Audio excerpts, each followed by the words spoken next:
Good morning. મનોવિજ્ઞાન ધોરણ 12 chapter 2 શીખવાની ક્રિયા ભાગ 3. મિત્રો, અગાઉ આપણે અભિસંધાન દ્વારા શિક્ષણની વિવિધ તરાહમાં એક તરાહ આપણે જોઈ થોર્નડાઇકનો પ્રયત્ન અને ભૂલ દ્વારા શિક્ષણ, જેમાં બિલાડી અને ઉંદર પરનો પ્રયોગ જોયો. આજે આપણે અભિસંધાન દ્વારા શિક્ષણ પાવલોવનો કૂતરા પરનો પ્રયોગ જોવાના છીએ. શબ્દ નવો છે. અભિસંધાન એટલે શું? અભિસંધાન એટલે જોડાણ, જે શીખવાની એક તરાહ છે, રીત છે અને સાહચર્યવાદ પર આધારિત છે. મિત્રો, અહીંયા ટૂંકો પ્રશ્ન પૂછાય છે કે અભિસંધાન દ્વારા શિક્ષણ કયા વાદ પર આધારિત છે? જવાબ છે સાહચર્યવાદ પર આધારિત. બીજો પ્રશ્ન છે, અભિસંધાન દ્વારા શિક્ષણનો પ્રયોગ કોણે કર્યો? Ivan Petrovich પાવલોવે. અને કયા પ્રાણી પર કર્યો? તો કૂતરા ઉપરનો પ્રયોગ. મૂળ ઉદ્દીપક સિવાય અન્ય ઉદ્દીપક પ્રત્યે સમાન પ્રતિક્રિયા આપવાનું શિક્ષણ પ્રાપ્ત થાય તો તેને અભિસંધાન થયું કહેવાય. મિત્રો, શાળાના ઘંટના 2 ટકોરા વાગે એટલે તાસ પૂરો થયો, લાંબો ઘંટ વાગે તો રિસેસ પડી, વગેરે પ્રકારનું શિક્ષણ આપણી શાળાની વિવિધ પ્રવૃત્તિઓ સાથે જોડાઈ ગયું. એટલે કે ઘંટની સાથે આપણું શેડ્યુલ છે, જોડાય છે, અભિસંધાન થાય છે. આપણે ઘંટ વાગવાની સાથે જ સમાન પ્રતિક્રિયા આપતા શીખી ગયા. અભિસંધાનમાં અનુભવોની સાંવેદનિક પ્રતિમાઓનું મગજમાં જોડાણ થાય છે. એટલે એક ઉદ્દીપકની રજૂઆત થતાં આપણને તરત જ અન્ય ઉદ્દીપકની સ્મૃતિ છે તાજી થાય. 1 માર્કનો ટૂંકો પ્રશ્ન છે, અભિસંધાન એટલે શું? અભિસંધાન એટલે અનુભવોની એવી સાંકળ કે જેમાં એક ઉદ્દીપકની ઉપસ્થિતિમાં અન્ય ઉદ્દીપકની હાજરી હોવાનો અહેસાસ થાય છે. ઇવાન પેટ્રોવિચ પાવલોવ 1849 થી 1936. ફરી ટૂંકો પ્રશ્ન છે, કયા મનોવૈજ્ઞાનિકને નોબેલ પારિતોષિક એનાયત થયું? ક્યારે? 1904માં રશિયન શરીરશાસ્ત્રી ઇવાન પેટ્રોવિચ પાવલોવને આ પારિતોષિક એનાયત થયું હતું. મિત્રો, અહીંયા બીજા પણ 2 ટૂંકા પ્રશ્ન છે કે અભિસંધાન દ્વારા શિક્ષણ કયા નામે ઓળખાય છે? તો પરંપરાગત અભિસંધાન હોવાથી શાસ્ત્રીય કે રૂઢ અભિસંધાન પણ કહેવાય છે. આ ઉપરાંત શાસ્ત્રીય અભિસંધાનને પ્રશિષ્ટ અભિસંધાન પણ કહેવાય છે. હવે આપણે પ્રયોગ જોઈએ. પ્રશિષ્ટ અભિસંધાનનો ઇવાન પેટ્રોવિચ પાવલોવનો કૂતરા ઉપરનો પ્રયોગની ગોઠવણી બાજુના ચિત્રમાં આપી છે. એને સાથે લઈને પ્રયોગને સમજવાનો પ્રયત્ન કરશું.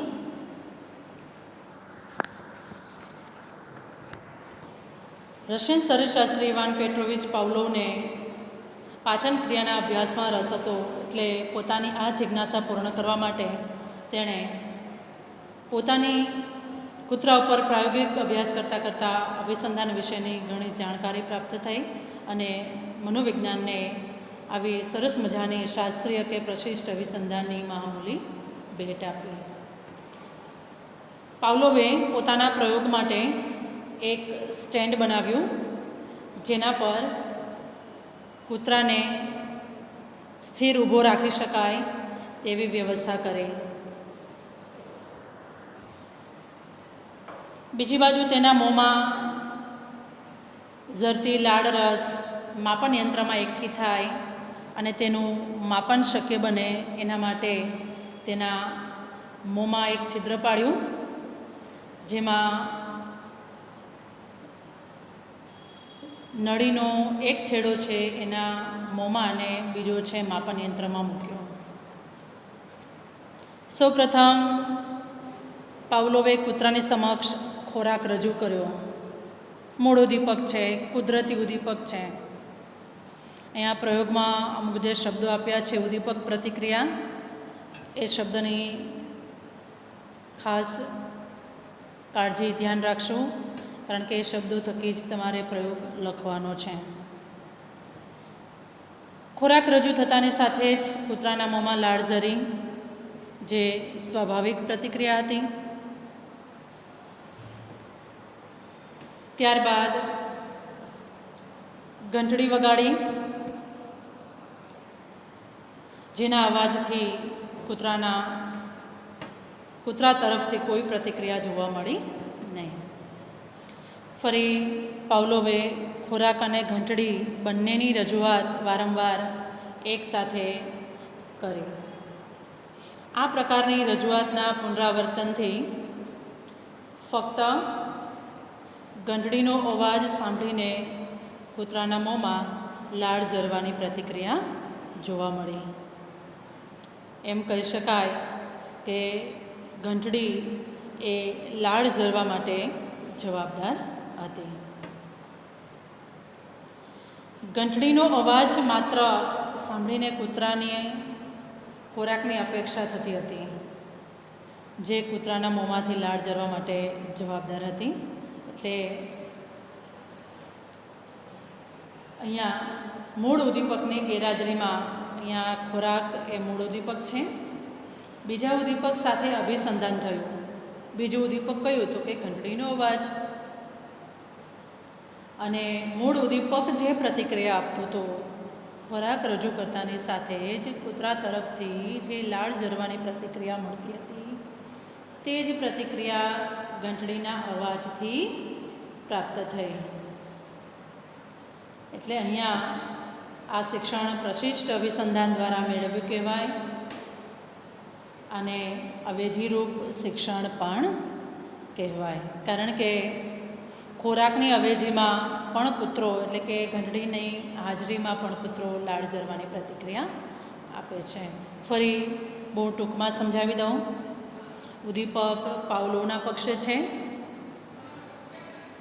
ખોરાક અને ઘંટડીનો અવાજ, જ્યારે કૂતરો છે એ લાળ ઝરવાની પ્રતિક્રિયા આપે છે. ખોરાક એ સ્વાભાવિક ઉદ્દીપક છે. ખોરાક જોતાં જ કૂતરાના મોંમાં લાળ ઝરે એ પણ સ્વાભાવિક પ્રતિક્રિયા હતી. હવે પાવલોવે ખોરાકની સાથે ઘંટડીનો અવાજ બંનેની રજૂઆત વારંવાર સાથે કરી. રિવિઝન મળ્યું, પુનરાવર્તન થયું. એટલે કૂતરો હવે માત્ર ઘંટડીના અવાજ થતાં જ તેને ખોરાક મળશે એવી અપેક્ષાએ તે લાળ ઝરવાની પ્રતિક્રિયા આપતો. એટલે ખોરાક વગર માત્ર ઘંટડીના અવાજથી કૂતરો લાળ ઝરવાની પ્રતિક્રિયા શીખ્યો. એટલે કે ઘંટડીના અવાજ સાથે તેનું અભિસંધાન થયું, શિક્ષણ પ્રાપ્ત થયું તેમ કહેવાય. આ અભિસંધાનના પ્રયોગ વિશેની આપણે સાદી સરળ ભાષામાં સમજ મેળવી, પરંતુ પ્રશિષ્ટ અભિસંધાનને સમજવા માટે તેના કેટલાક પારિભાષિક શબ્દોને પણ સમજવા એટલા જ અનિવાર્ય છે. 3 માર્કના પ્રશ્નમાં પૂછાય છે. અગાઉ આપણે જે પ્રયોગ જોયો તે 5 માર્કમાં પૂછાય છે. આકૃતિ મહત્ત્વની નથી, માત્ર સમજવા ખાતર છે. 3 માર્કનો પ્રશ્ન છે, પ્રશિષ્ટ અભિસંધાનના મૂળભૂત ખ્યાલો સમજાવો. શબ્દ બિલકુલ નવા છે. એમાં પહેલું છે અનઅભિસંધિત ઉદ્દીપક, અનકન્ડિશન સ્ટિમ્યુલસ, UCS. અન એટલે જોડાયા વગરનું, અનઅભિસંધિત ઉદ્દીપક એટલે ખોરાક, જે પાવલોવના પક્ષે છે. અનઅભિસંધિત ઉદ્દીપક એટલે શું? 2 માર્કના પ્રશ્નમાં પૂછાય છે. જે ઉદ્દીપક સ્વાભાવિક પ્રતિક્રિયા માટે જવાબદાર હોય તેને અનઅભિસંધિત ઉદ્દીપક કહેવાય. પાવલોના પ્રયોગમાં કૂતરાની સામે ખોરાક રજૂ કરતા સાથે જ કૂતરાના મોંમાં સ્વાભાવિક રીતે લાળ ઝરે છે. આવી અનઅભિસંધિત પ્રતિક્રિયા ઉત્પન્ન કરવા માટે જવાબદાર હોય તે ઉદ્દીપકને અનઅભિસંધિત ઉદ્દીપક કહેવાય. એટલે કે અહીંયા ખોરાક એ અનઅભિસંધિત ઉદ્દીપક છે. એને કોઈ સાથે જોડાણ નથી થયું, સાહચર્ય નથી ભાઈ. ખોરાક આપે છે ને કૂતરો લાળ ઝરવાની પ્રતિક્રિયા આપે છે, એટલે સ્વાભાવિક ઉદ્દીપક છે. ત્યાર પછી આપણે અનઅભિસંધિત પ્રતિક્રિયા. ખોરાક એ અનઅભિસંધિત ઉદ્દીપક. લાળ ઝરવાની પ્રતિક્રિયા ખોરાક જોતાની સાથે જ તે અનઅભિસંધિત પ્રતિક્રિયા. ફરી ટૂંકો પ્રશ્ન છે, અનઅભિસંધિત પ્રતિક્રિયા એટલે શું? જોડાણ, શિક્ષણ કે અભિસંધાન થયા પહેલાં જે પ્રતિક્રિયા જોવા મળે, જે શીખાયેલી નથી કે શીખવવામાં આવી નથી, તેને અનઅભિસંધિત પ્રતિક્રિયા કહેવાય. કૂતરો અહીંયા લાળ ઝરવાની પ્રતિક્રિયા આપે છે, પરંતુ એ શિક્ષણ અગાઉ તેને શીખવવામાં આવ્યું નહોતું. એ ખોરાક જુએ છે અને પ્રતિક્રિયા મળે છે. બીજી રીતે કેવું હોય તો જોડાણ કે શિક્ષણ વગર જોવા મળતી પ્રતિક્ષિપ્ત પ્રતિક્રિયા તે અનઅભિસંધિત પ્રતિક્રિયા કહેવાય.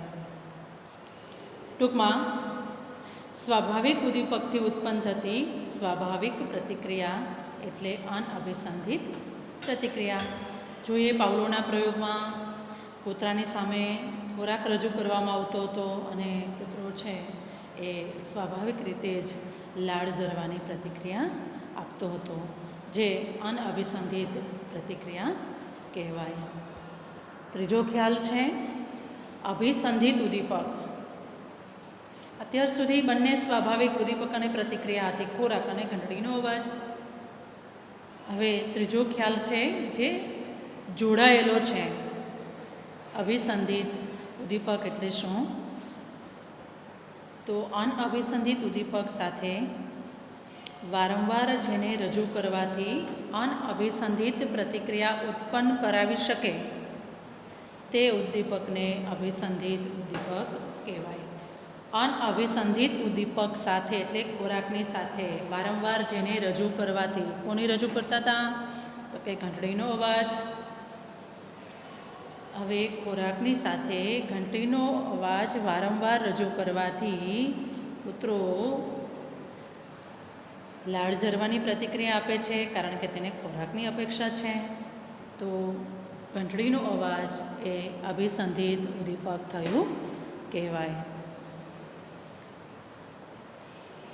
ખરેખર તો લાળ ઝરવાની પ્રતિક્રિયા ખોરાકની રજૂઆત પછી જોવા મળતી હતી, જે હવે અભિસંધાન થયા પછી ઘંટડીનો અવાજ સાંભળતાની સાથે જ ખોરાક મળશે એવી અપેક્ષાએ લાળ ઝરવાની પ્રતિક્રિયા થાય છે. એટલે આ સમગ્ર ઘટના કૂતરાને મળેલા શિક્ષણનો જ સ્પષ્ટ નિર્દેશ કરે છે. આવી અભિસંધિત પ્રતિક્રિયા ઉત્પન્ન કરવા માટે જવાબદાર હોય તે ઉદ્દીપકને અભિસંધિત ઉદ્દીપક કહેવાય છે. ત્યાર પછી છેલ્લો ખ્યાલ છે એનો અભિસંધિત પ્રતિક્રિયા. કૂતરા તરફથી શું પ્રતિક્રિયા મળશે, કોની સાથે જોડાયેલી છે? જે પ્રતિક્રિયાનું જોડાણ પહેલાં જે તે ઉદ્દીપક સાથે નહોતું. કૂતરાની સામે જ્યારે પહેલીવાર ઘંટડી વગાડી ત્યારે કૂતરાએ લાળ ઝરવાની પ્રતિક્રિયા આપી નહોતી, પરંતુ ખોરાકની સાથે ઘંટડીનો અવાજ વારંવાર રજૂ કર્યો એટલે કૂતરાને મહાવરો મળ્યો. શિક્ષણ કે મહાવરા બાદ ચોક્કસ ઉદ્દીપકની રજૂઆત થતાં જ ચોક્કસ પ્રતિક્રિયા જોવા મળે તેને આપણે કન્ડિશન રિસ્પોન્સ કહીશું, એટલે કે અભિસંધિત પ્રતિક્રિયા કહેવાય. લાળ ઝરવાની પ્રતિક્રિયા માત્ર ઘંટડીના અવાજથી જોવા મળે. મિત્રો, અહીંયા તમારે 5 માર્કનો પ્રશ્ન પૂછાય તો પ્રયોગની સાથે તમારે અભિસંધાનની સ્થાપનાનો ખ્યાલ, આ રીતે તમારે બતાવવું પડે. અભિસંધાન પહેલાં શું હતું? માત્ર ખોરાક અને લાળ ઝરવાની પ્રતિક્રિયા, જે બંને કુદરતી છે. બંને મૂળ ઉદ્દીપક ને મૂળ પ્રતિક્રિયા છે, સ્વાભાવિક છે. અભિસંધાન દરમિયાન પાવલોએ શું કર્યું તો કે ઘંટડીના અવાજની સાથે ખોરાક બંનેની વારંવાર રજૂઆત થઈ, વારંવાર પુનરાવર્તન થયું અને લાળ ઝરવાની પ્રતિક્રિયા મળી. અભિસંધાન પછી માત્ર ઘંટડીનો અવાજ થતાં કૂતરાએ લાળ ઝરવાની પ્રતિક્રિયા આપી, એટલે કે અભિસંધાનનું સ્થાપન થયું અને છેલ્લે માત્ર ઘંટડીના અવાજથી કૂતરો લાળ ઝરવાની પ્રતિક્રિયા શીખ્યો. પ્રબલન એટલે શું? એક માર્કના પ્રશ્નમાં પૂછાય છે. વ્યાખ્યા આ પ્રમાણે છે: પ્રાણીની પ્રતિક્રિયાને બળવત્તર બનાવતું ઘટક એટલે પ્રબલન. પાવલોના પ્રયોગમાં ખોરાક એ પ્રબલન છે. અભિસંધિત પ્રતિક્રિયાને દ્રઢ કરવા માટે પ્રબલન જરૂરી છે.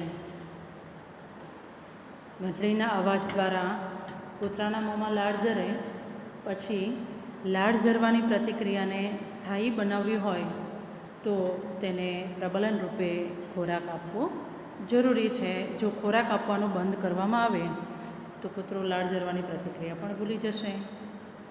એટલે કોઈ પણ પ્રતિક્રિયાને દ્રઢ બનાવવી હોય તો પ્રબલન જરૂરી છે. વિલોપન એટલે ભૂલી જવું. પ્રબલકની ગેરહાજરીમાં ક્રમશઃ અભિસંધાન લુપ્ત થતું જોવા મળે, તેને વિલોપન કહેવાય.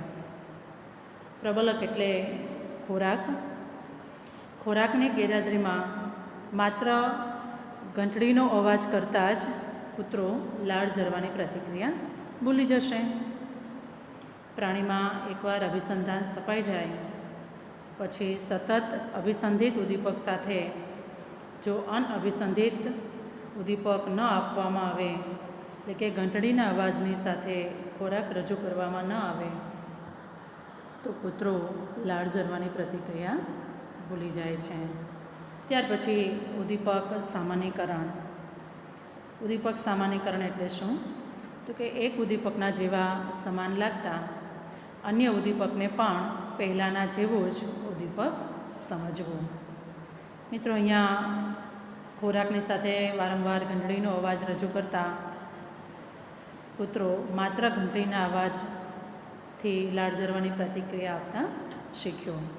પરંતુ સામાન્યકરણની અંદર ઘંટડીના અવાજ જેવા જ ઇલેક્ટ્રિક બઝર છે કે પછી બીજો કોઈ અવાજ છે એ રજૂ કરતાની સાથે જ ખોરાક આપવામાં આવે તો કૂતરો એના જેવા સામાન્ય લાગતા બીજા અવાજથી પણ લાળ ઝરવાની પ્રતિક્રિયા આપશે. એટલે પાવલોના પ્રયોગમાં ઘંટડીના અવાજ દ્વારા ઉત્પન્ન થતી કૂતરાના મોંમાં લાળ ઝરવાની પ્રતિક્રિયા જો ઇલેક્ટ્રિક બઝરના અવાજ દ્વારા પણ ઉત્પન્ન થાય તો કૂતરાએ ઘંટડીના અવાજનું બઝરના અવાજ સાથે સામાન્યકરણ કર્યું તેમ કહેવાય. ત્યાર પછી છે ભેદબોધન. ભેદ પારખવો.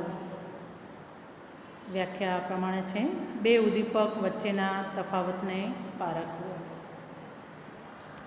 પાવલોના પ્રયોગમાં કૂતરામાં ઘંટડી સાથે જોવા મળતી પ્રતિક્રિયા કૂતરામાં બઝર સાથે પણ જોવા મળી. આપણે સામાન્યકરણમાં જોયું, કારણ કે કૂતરાએ ઘંટડીના અવાજનું બઝરના અવાજની સાથે સામાન્યકરણ કર્યું. કારણ કે તે બઝરના અવાજ વખતે પણ કૂતરાને ખોરાક મળતો હતો, પ્રબલન આપવામાં આવતું હતું.